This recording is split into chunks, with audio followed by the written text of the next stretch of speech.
Now the fate of the world is in the hands of Po and his newly formed elite squad. Together, they must prevent the 4 magic weapons from falling into the hands of the weasels. The quartet makes the long journey to India, Rukmini's home, to find the rest of the Tiansheng weapons. Veruca and Klaus already have the gauntlet. On the other hand, Rukmini has the whip of fire, which can also transform into a staff. Now 2 more weapons remain to be found. Among them are the storm wheels. And to find it, the group needs the Mastodon Master's pendant. Rukmini claims to know where to find the jewel and goes after Dia, her former partner in crime, because she knows she has the pendant. Upon arriving in town, the trio takes a break for a gastronomic experience while Rukmini cleans up the stalls. While stealing one of the items, the thief is caught by Jayesh, the ruler of that town, and Po shows up to get her out before the monkey gets into trouble. The quartet then gets together again, and Rukmini guides her colleagues to her former hiding place, in which she lived alongside Dia. However, when she opens the door, she is surprised to realize that the place has been transformed into a restaurant and a recreation center for the town's children. There, Rukmini meets Dia, but the rodent pretends not to know her. Furious, the monkey attacks her former partner and manages to win the duel. When she realizes that he will not be able to get rid of Rukmini, Dia drags her into the kitchen. Squirrel tells that she did indeed find the Mastodon Master's pendant, but since she couldn't figure out how to use it, she decided to sell the stone. Just then, Blade appears with a necklace and claims to have found the item they were looking for. Dia says that this is just an ordinary piece of jewelry, but runs after the bear to retrieve it. Just as Blade was about to throw the necklace into the river, the rodent decides to tell the truth and tells her that she sold the real pendant to Jayesh. The bear then returns the necklace to Dia, and she gives it to Blade. The former thief tells her that she found that souvenir on her last mission, but never had the opportunity to give it to her partner. Now that the two have made up, Dia decides to help her recover the pendant. Jayesh considers this item one of the most valuable in his collection and keeps it locked in a special safe. To get in there, the group will need to steal the key and bypass the guards. Dia tells her that night there will be an engagement party to celebrate the union of her daughter, Padma, and Jayesh. After getting past the serpent guards, the group infiltrates the castle. Blade's mission is to distract the host until Rukmini can get the key. Mr. Ping, Po's father, is responsible for watching over Jayesh and giving the signal as soon as he enters the palace. To prevent the mission from failing, the clumsy panda's only job is to bask at the snack table while his group does all the work. While waiting for Ping's signal, the thief takes the opportunity to clean up after the guests and does not notice when the goose gives the signal. Even so, Blade goes to distract the elephant and follows him to the castle. Lost in the middle of an island, Veruca and Klaus search for a way down from the trees, as they have ended up trapped there after escaping with the gauntlet. Suddenly, they are attacked by marauders who steal all their food. However, Veruca does not allow them to get away with this and uses her powers to chase down the thieves. The weasel knows that the golden helmet, the third magic weapon, is in that place and captures one of the looters in order to get information about its whereabouts. To their surprise, they find Nigel, an ancient wizard from their kingdom, and Klaus rushes to free him. Meanwhile, at the castle, Blade fulfills the deal and distracts the elephant, but Rukmini is still busy stealing the jewels from the guests and Ping asks his son to help him get the key. While Jayesh shows some of his paintings to the bear, Po manages to get the key and runs straight to the vault. After entering the room, he spots several traps to prevent the jewel from being stolen and Ping decides to keep watch while the panda tries to get through the red wires without triggering the bell. Rukmini appears soon after and helps keep an eye on the guards. With the help of a pair of chopsticks, Po manages to get the pendant and Blade is reunited with his friends. However, just as they are about to leave the palace, the group realizes that they have fallen into a trap. They were betrayed by Dia, who told the elephant that a group of undercover thieves would try to steal the pendant that night. The rodent does all this to win the trust of her future son-in-law. After catching them in the act, Jayesh orders his guards to take those evildoers to jail and Rukmini is sentenced to pay for all her thefts. After a few minutes of searching for a way out of that cell, Blade finds a secret passage and destroys the floor so that everyone can escape. While trying to convince Jayesh to release her, Rukmini discovers the elephant's true intentions and why he wants to marry Padma. Dia is the second richest person in town, and by marrying her daughter, the Demented One will have possession of all that land. In this way, he can destroy the city and turn it into a parking lot for future profits. After revealing his evil plan, Jayesh goes to the ceremony. What he didn't realize is that his prisoners have broken free and are about to destroy his wedding. Meanwhile, Nigel takes the weasels to the village where the wizards are living. The goat explains that after Veruca was arrested, the mages had to flee England and sailed for months until they found that island. There was water there, but none of the fruit was edible. The mages believed they would starve to death until they found the helmet that could control the wind, and in this way they began to attract ships of supplies to the island. Veruca then asks where the helmet is and Nigel says that the Archmage will show her. Just then, Kyle appears and Veruca is furious to find that the mole has taken his place. Despite knowing that without that helmet all mages will be doomed, Veruca insists on getting it and is willing to use her gauntlet to achieve this goal. Hanging just above a campfire, Rukmini must swing to get a knife to cut the rope. After freeing herself, she sets off in search of her friends. Po and Blade break into the ceremony and are attacked by the Serpent Guards, but the monkey arrives just in time to help them. Meanwhile, the couple go 7 rounds around the campfire to make their marriage official. During the battle, Jayesh places the pendant on Padma's neck and makes the union official. Still, Ping tries to steal it and ends up breaking the stone. All seemed lost when the jewel suddenly begins to glow and the light invades the goose's body. Then Mr. Ping opens his eyes and Po realizes that something is wrong. He despairs when he realizes that his father has been possessed and is attacking his friends. The spirit introduces itself as Master Mastodon and states that no one else should wield Tiansheng's weapons. In an attempt to get rid of that demented spirit, the trio hides underground, but are pursued and Po manages to grab his father's body. Ping is in an internal battle with that spirit and finally manages to regain control of his body. However, the spirit of Master Mastodon returns and goes after his enemies. Rukmini then uses the Whip of Fire to bury him and buy time for his friends to escape. However, when the goose gets loose and begins to terrorize the town, Jayesh orders his guards to attack it, but the spirit ends up winning the battle. The 3 warriors then use the whip as bait to lure him in, and Po tries to get his father to regain consciousness. When the spirit finally manages to get the whip and is pestering to eliminate the panda, Ping takes control, as he refuses to allow anyone to harm his son. He is now able to allow the spirit to manifest itself according to his will, and Po enlists the help of Master Mastodon to prevent the 2 weasels from taking possession of the 4 weapons. Determined to prevent such powerful weapons from falling into the wrong hands, the spirit decides to help them on this journey and promises to guide them to the storm wheels. In a dispute over the helmet, Veruca and Kyle start a duel, and the weasel uses her powers to trap her enemy. His only chance to save himself is to use his helmet to make the ship float, and in this way Kyle manages to avoid being crushed by roots. Then Veruca finds a distraction to attack him again, and during the fall, the mole ends up losing his helmet. After taking possession of the helmet, the weasel throws Kyle off the ship and sets off in search of the other 2 weapons. While saying goodbye to her former friend, Dia gives her a boat so they can sail to their final destination. At this point, Jayesh finally announces his true plans for that city. Now that he has married Padma, he has the right to do whatever he wants with that place. What he did not expect was that the young rodent also had a plan. She was the first to act and put all of Jayesh's assets, which after marriage also became her assets, into her mother's name. Therefore, Dia has become the sole owner of that place and claims that she will not allow the city to be destroyed. Days later, the quartet is lost in the middle of the ocean when Blade finds the island where the storm wheels are hiding. Hungry, they invade a cocoa plantation and, while feeding, are surprised by a group of warrior frogs. The battle between the 2 teams comes to an end when Master Mastodon reveals his identity and orders the frogs to stay out of his mission. Just then, the creatures decide to give the invaders shelter and food. Pelpil apologizes for attacking them and reveals that all the hostility was because his farm is regularly plundered. According to him, the robbers will attack that night and his group has set an ambush to capture them. While the amphibians go to fight, Po and his friends are left in charge of protecting the cocoa plantation. However, upon seeing a giant metal monster approaching, the quartet decides to intervene and ends up disrupting the frogs' plan. The scorpion follows them into the forest, but the group is eventually defeated, as they are unable to penetrate that iron fortress.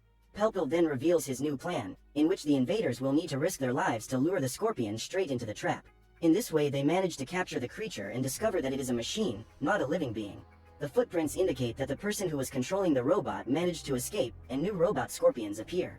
Suddenly a thunderstorm arises and lightning strikes the machines. At that instant Master Mastodon discovers that someone is using his storm wheel. Pelpil and his friends know him to be the protector of the island, but do not know his true identity. The next morning, the quartet helps Pelpil take the scorpion to his cousin's workshop so that he can find out who built that machine. Upon arriving there, Blade interrogates Amek and he tells the story of when he was saved by the protector. Since the frog had no clue to his whereabouts, the 2 bears interrogate other townspeople to gather some clues and get even more confused. Each of those questioned reports a different appearance when describing the great hero of that island, making it even more difficult to find the true bearer of the storm wheels. Po then claims to have an idea to attract the protector and, with the help of his team, takes the scorpion back to the top of the hill. They intend to stage an attack, but the machine stops working, causing Po and Rukmini to be in real danger.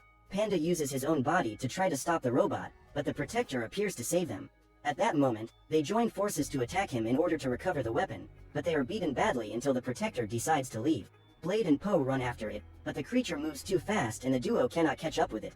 Their best chance is to join the other residents of the town in a stadium, where a Pak Ta Pak tournament takes place. This way, the group can observe all of them to try to find the real protector. After a few minutes, they find the possible protector. Zuma is the ruler of Tikal and is being surrounded by dozens of guards, so the quartet cannot even get close to her. Therefore, the group challenges the winning team of the tournament to a match. Whoever wins will have the chance to talk to Zuma. To beat the Blood Brothers, the Dragon team will need to score 50 points by passing the ball through the opponent's hoop. Blade refuses to participate in that game, so the rest of the group enters the arena and the contest begins. Ping and Rukmini soon get knocked down and Po needs to catch the ball from the armadillos before they win the match. The Dragon team is already losing 15-0 when Panda goes to beg for Blade's help. At that moment, the bear tells him that when she is in a competition, something dark overwhelms her. To help her team, she decides to participate in the game, but claims that after unleashing this beast that lives inside her body, she will not be able to answer for her actions. When Blade enters the field, the game changes and the Blood Brothers are at a disadvantage. Even Rukmini, a member of their group, takes a few hits from the warrior. Blade cannot contain her instincts and ends up attacking her opponents. Because of this, one of the players needs to be removed from the field. To replace him, Ba, a small armadillo, is called in, and Po takes on the responsibility of keeping him away from his partner, lest he be eliminated. While talking to the little guy, Panda discovers that the armadillos are competing because they need to ask for Zuma's help, as they are suffering from water shortages in their village. Upon hearing this, Po tries to talk to Blade, but she completely ignores him and continues with her game strategy. However, when it has the opportunity to annihilate Ba, the bear manages to regain its consciousness and gives up the game. Po is willing to let the armadillos win, but Rukmini ends up making the last missing point and gives her team the victory. As agreed, the winning team gets a chance to talk to Zuma and are very well received by her. Then, Blade claims to know the identity of the protector of Tikal, and Master Mastodon attacks the tigress in an attempt to retrieve his storm wheels. After stopping the goose, Zuma claims that she only has one wheel, as the other was stolen by the scientist who is using the weapon to terrorize those people. Therefore, the Queen decided to create a secret identity to protect the residents of the island and became known as Protector. Blade counters that if Zuma doesn't deliver the storm wheels to them, Veruca will soon show up to get them and won't mind destroying Tikal if need be. Upon hearing this, the Queen decides to give in and states that she will hand over her wheel to the group. However, she will only do this after they manage to get the weapon from the mad scientist, so that she cannot use it against her people. So the group goes in search of the inventor who created those scorpions and finds the volcano she uses to forge the machines. As soon as they arrive at the place, they are met by two giant monsters, but with teamwork they manage to defeat them. Just as they were about to storm the place, the Weasel brothers appear in their flying ship. Rukmini uses her flaming whip to try to stop them, but Veruca fights back with her gauntlet and a big explosion happens.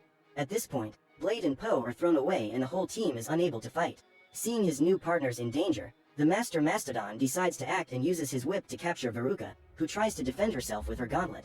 Due to the impact of the explosion, the volcano begins to crack, and to the Dragon Group's surprise, a bird that was in control of the scorpion helps them hide. Akna guides the team through her laboratory, which was built inside the volcano, and uses the scorpions to lead them to her home. Surprisingly, Po and his friends discover that Akna lives in the same village as the Armadillo brothers, and the only reason they steal the food from the other crops is because their land is extremely dry and unproductive. Upon seeing the little rabbit that Blade carries, Akna reveals that she is the one who built it. Many years ago, when her village began to suffer from drought, a knight appeared and was looking for a legendary weapon. Alfie asked Akna to help him talk to the queen, and then they discovered that Zuma was the bearer of the storm wheels. She used the weapon to steal all the rain, and because of this, all the surrounding villages, including Akna's, lived in constant drought. Alfie tried to steal the weapon, but with the help of the bird, he managed to get only one of the wheels. After accomplishing his mission, he had to return to England and took the weapon. During the farewell, Akna handed the knight a gift so that he could give it to his little sister. Now, the bird knows that Blade is Alfie's sister and asks how he is doing. The bear then breaks the sad news and tells that her brother has been killed by Veruca. Upon discovering that the other wheel was taken to England several years ago, Blade goes into despair. Then, Po has the idea to ask the frogs for help in retrieving the wheel that is in Zuma's possession. Suddenly, they spot Veruca's ship approaching and Pelpel helps them hide. The frog risks his own life by being interrogated by the two siblings, but refuses to tell on his friends. When Pelpel is captured, the dragon team decides to act, but the protector shows up to protect him and Veruca takes the opportunity to try to steal the weapon. Upon being attacked, Zuma discovers the true power of the gauntlet and uses her super speed to steal Veruca's weapons. She then attacks the ship and hurls it toward the volcano, not bothering to save Pelpel who, luckily, ends up falling on top of Po's cuddly body. Desperate to get revenge on her brother, Blade abandons her team and rushes to the volcano in search of the two weasels. After unmasking their queen, the frogs decide to join their former enemies and help them build new scorpions. Upon arriving at the volcano, Blade finds Veruca, but before she can eliminate her, Klaus appears. As she is at a disadvantage, the bear decides to hide and the two siblings begin to hunt her down. When she manages to recover her sword, Blade attacks them with all her fury and captures Klaus. The bear claims that she will make Veruca feel the same pain she felt, but the truth is that the mage couldn't care less about her brother and uses her powers to escape, leaving Klaus behind. However, instead of eliminating her enemy, Blade decides to let him live and orders him to stay out of her way. Knowing that he will have to face an opponent who possesses 3 of the 4 Tianshang weapons, Master Mastodon tries to access his ancient powers, even though he knows that this will put Lu Ping's life in danger. When he lost his true body, the master lost his connection to the elements of nature, and Po asks him to teach him to connect with the elements so that his father will not be in danger. However, Mastodon refuses to train him, as he claims that the panda is not strong enough to access all this power. Po then challenges him to a duel, and if he wins, he will prove himself worthy. However, during the fight, the master manages to control the thunder, but the panda's attack causes him to be expelled from Ping's body. When he returns to the village, Blade realizes that an army of scorpions is ready for combat and the Mastodon master has been expelled from Ping's body. Now his spirit resides in Po, and the entire troop walks to Zuma's palace. When the queen goes to confront them, Pelpel unmasks her in front of all the townspeople, and Zuma claims not to know what he is talking about. The tigress orders her guards to face the enemies while she goes after her magic weapons. Seeing their leader destroying the city, the villagers discover the truth and decide to flee. Feeling abandoned by her people, Zuma intends to use the pyramid to destroy them, but Po refuses to give up. With the help of Blade and Akna, the panda fights the tigress, but is eventually defeated by her.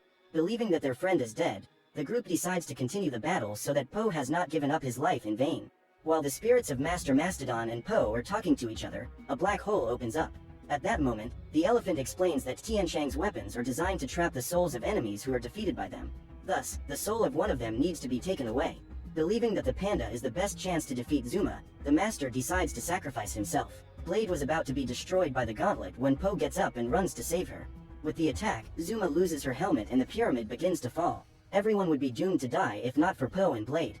They manage to retrieve the weapon and Panda uses the super speed given by the weapon to gather all the others and stop the pyramid from destroying the city. At the end of the battle, Zuma is arrested by her own people and Pelpel is elected as the new leader. Now the dragon team has a long journey to England in search of the second weapon, and Akna decides to accompany them.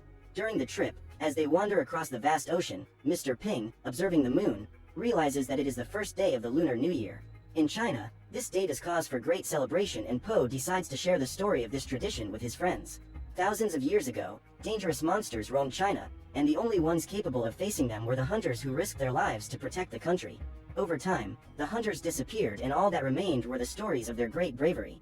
Few are left to protect the Chinese population, and among them is Po, a lone wanderer who has traveled all over the country to prove himself as the greatest hunter of all time. One night, the traveler arrived in a village where he was very poorly received. He was tired and hungry, yet no one was willing to help him. Until Panda found the restaurant of an old goose who served him some dumplings. Suddenly, a terrifying beast invades the town and Blade is unable to defeat it. The hunter was about to be devoured when Po appears to confront him, but is also crushed by the creature.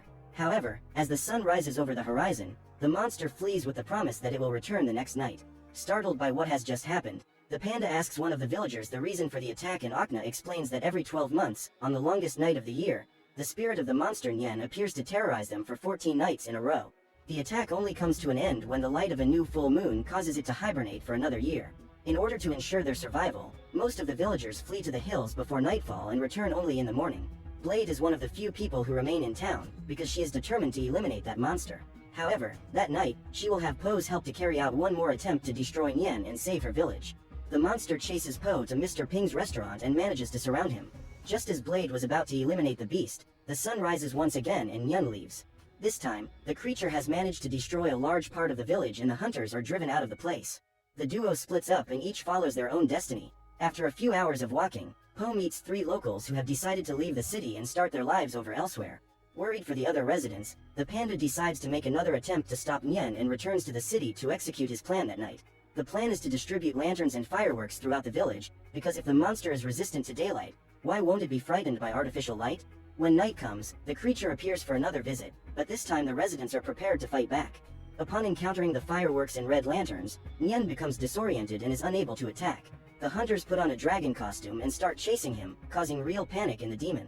To finish the light show, Akna releases a fireworks missile, causing Nyan to have no choice but to run away. From that day on, every year the village threw a big party full of lights and food to scare the monsters away, and they never suffered any attacks again.